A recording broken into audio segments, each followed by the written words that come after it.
Amaran, dokumentari ini mengandungi rakaman dan imej yang mungkin membuat anda tidak selesa. Jikalau anda lemah semangat, tolong klik ke video lain sekarang.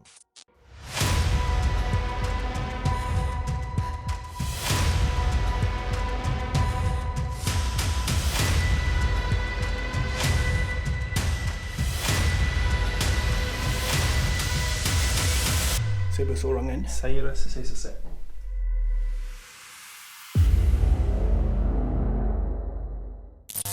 Hari ini kita mengembara ke sudut terpencil planet kita jauh di tengah Indonesia. Tempat yang dipanggil Tanah Toraja. Tanah ini juga dikenali sebagai Tanah Orang Mati. Semua mayat-mayat patung itu mewakili mayat-mayat yang ada di belakang sana. Ini bukan tentang agama, ini adalah culture. Tujuan saya pergi ke sini untuk mengatasi ketakutan terhadap kematian dan berkongsi ilmu dari sudut dunia yang lain untuk mencari jawapan. Pada akhirnya, saya rasa saya mungkin menemui jawapannya di sini. Mari kita bersama memahami budaya mereka yang berbeza, menghormati perbezaan agama dan adat, melihat perkara yang tidak masuk akal kepada orang ramai. Tetapi yang paling penting adalah untuk memahami cara mereka menjalani kehidupan seharian mereka. Sekarang saya membawa rakan menziarahi salah satu kubur yang dipanggil loko atau kuburan gua. Lokasi ini dipenuhi dengan rangka manusia. Patung-patung kayu ini dipanggil sebagai tau-tau. Ini adalah lambang kemasyhuran bagi golongan bangsawan yang telah disemadikan di dalam gua. Tempat ini seperti dewan kemasyhuran. Generasi demi generasi, tulang datuk di atas tulang bapa di atas tulang anak lelaki. Sejuk dan gelap. Dalam gua ni ada beratus mayat.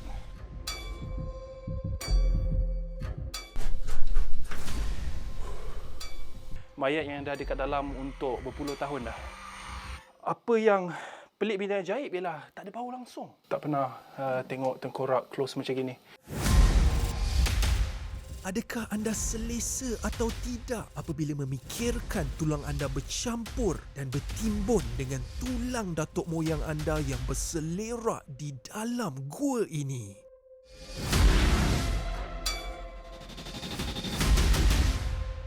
Korang rasa tadi semua dah bizar? Tengok ni.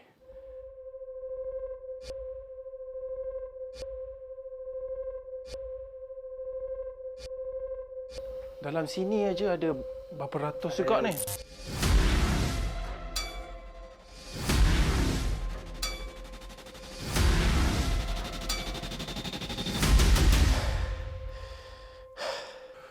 Selamat you jumpa I. Tadi I ingat sesat tau. Pening aja ni.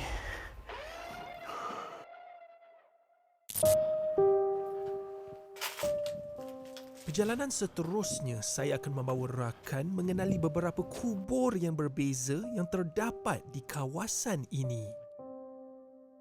Pasiliran, tara atau pokok sukun merupakan kubur bagi bayi yang baru lahir. Bayi ditanam dalam posisi duduk seperti di dalam rahim ibunya dan ditutupi dengan ranting. Mereka percaya getah pokok menggantikan susu ibu untuk menyuburkan bayi membesar. Menyatukan tubuh serta roh dengan pokok memberikan anak itu peluang kedua untuk hidup.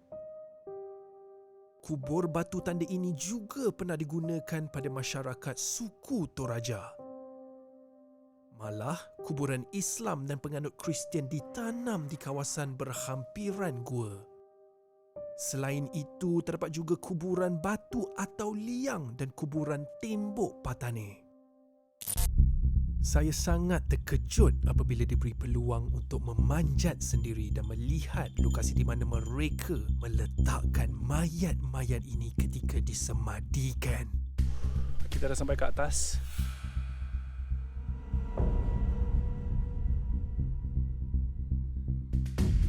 20 mayat. Ini boleh isi 20 mayat? Ya.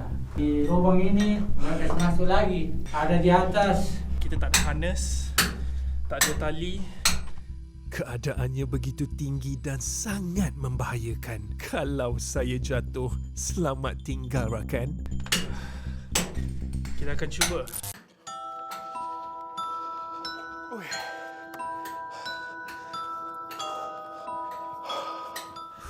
Betul-betul satu pengalaman yang mengujakan. Dengan merisikokan diri semata-mata ingin berkongsi bersama rakan. Begitu indahnya adat yang mereka masih menjaga dari ratusan tahun dahulu.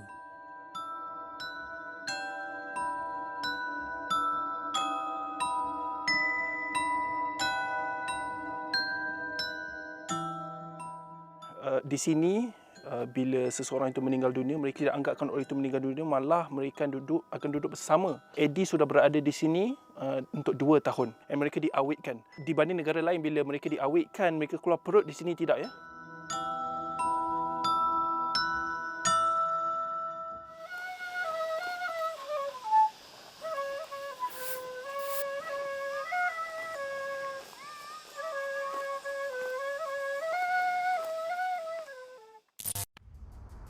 Sepanjang malam saya di Toraja, saya sentiasa ditemani oleh mayat dan di sinilah tempat saya menginap. Jom, saya membawa rakan untuk melihat bersama. Bagi sesiapa yang lemah semangat, saya harap rakan bersedia kerana imej seterusnya akan mengejutkan anda. Mayat yang masih tinggal bersama keluarga mereka digelar orang sakit. Di sini, ahli keluarga masih memberi makanan dan minuman. Mereka turut juga berbual, berjenaka dan memberi barangan-barangan kesukaan serta layanan dan kasih sayang sama seperti orang yang masih hidup. Ini kerana keluarga belum mampu menyembelih kerbau untuk tujuan upacara pengebumian bagi si mati. Bapanya sudah berada di sini selama 5 tahun.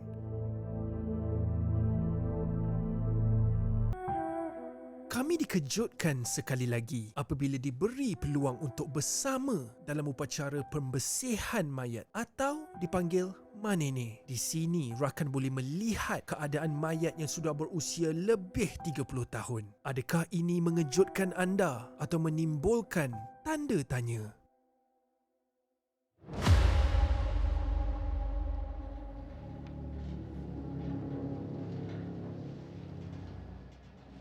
Saya diberi kepercayaan penuh oleh pihak ahli keluarga untuk bersama mereka melakukan proses seterusnya.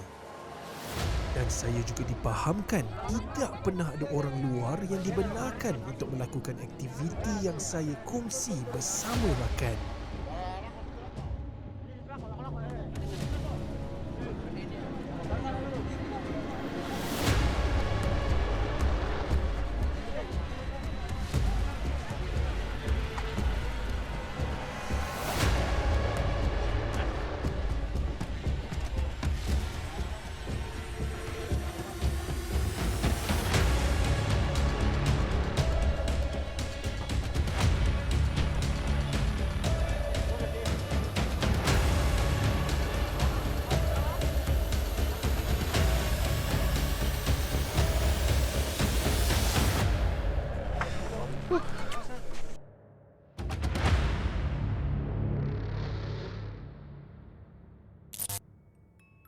Apabila semua keranda dikeluarkan, ahli keluarga mula mengambil pakaian baru dan menggantikan pakaian lama pada mayat. Kami diberitahu bahawa adat upacara manene ini akan diadakan setiap 3 tahun di bulan Ogos.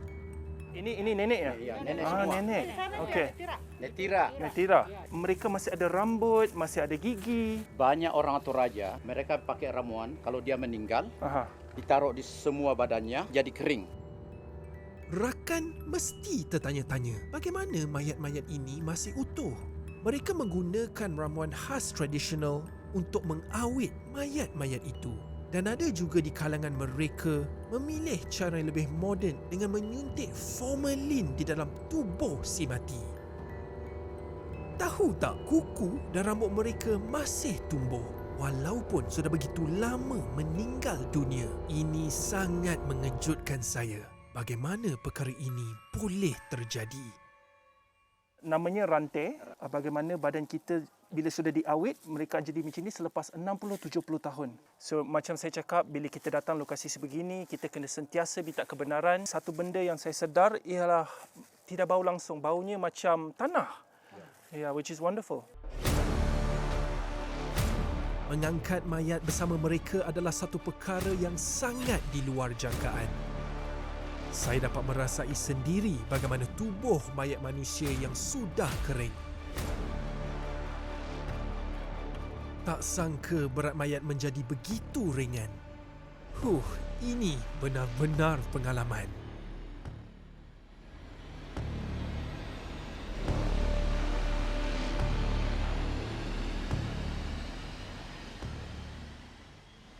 Saya nak tunjuk rakan-rakan ini.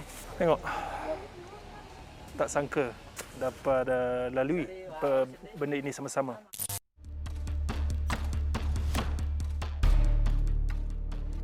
Kelihatan juga ahli keluarga yang lain turut melakukan upacara pembersihan pada ahli keluarga masing-masing.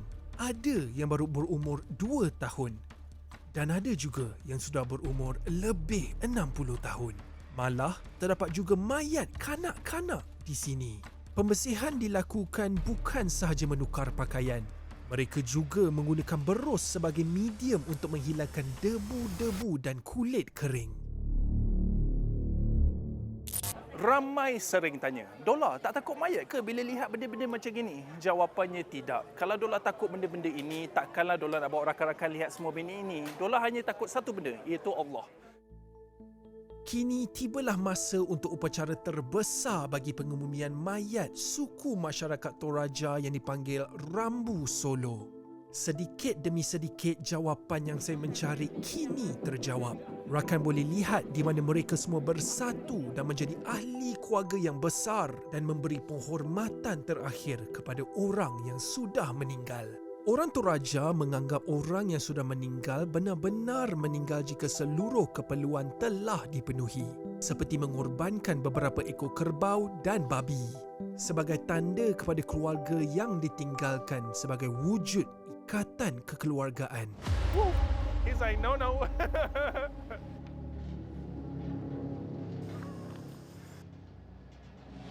Sebelum itu, rakan tengok ni dulu. Ada pula pertarungan antara kerbau ni sebagai tanda memenuhi adat Rambu Solo.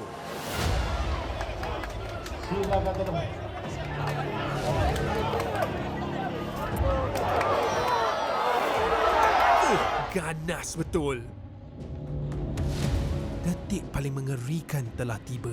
Kita bakal menyaksikan kerbau dan babi dikorban. Ya Allah, seramnya.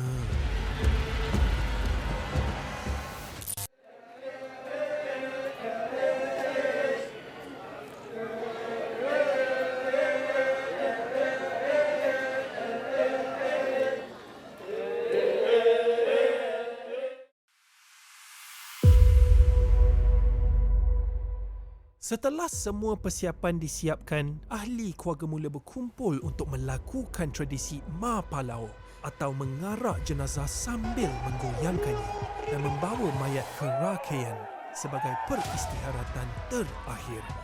Bagi kita orang Islam, inilah permulaan perjalanan ke alam barzakh dan bagi mereka ini adalah permulaan ke Puya. Kita dapat lihat generasi muda masih berpegang kuat kepada adat mereka. Kami juga belajar di mana kita harus saling menghormati bangsa dan agama lain, tidak kira di mana.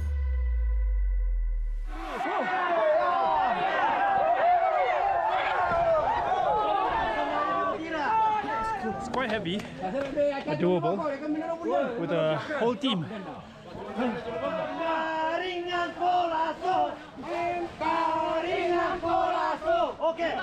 Pandangan siapa tentang kematian adalah betul. Siapa yang salah? Kematian tidak semestinya sesuatu yang kita sembunyikan atau ditakuti. Ia boleh dipeluk, diterima dan diraikan. Inilah jawapan yang saya dapati di Tanah Toraja. Mengapa mereka perlu buka benda ni? Nampak tangga tu, kata ambil video tu. Diorang nak tarik benda ni naik atas, datang atas kali tu. Itu sebab dia kena buka ni. Inilah perjalanan ke akhirat hidup antara orang mati.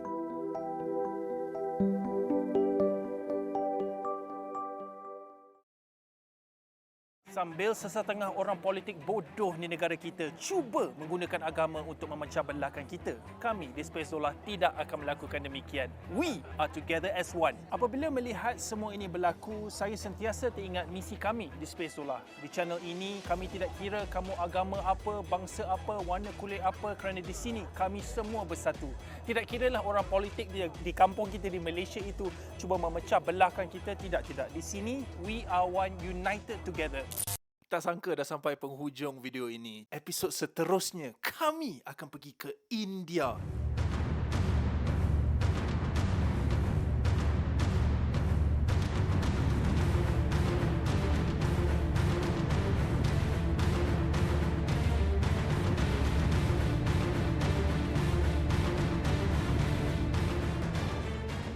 Dan mewakili orang kami sendiri menziarah puak-puak yang paling unik di dunia. Puak kali ini adalah The Aghori Tribe.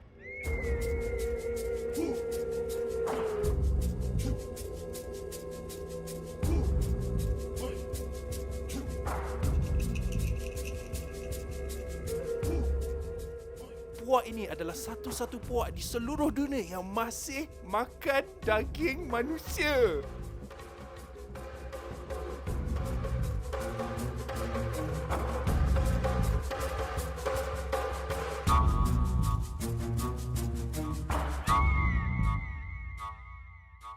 It's a wrap. Bro, saya tidak boleh ganggu ya. Kacun ini bro. Bro, main game kena marah bro. Jom, kita ciao dulu.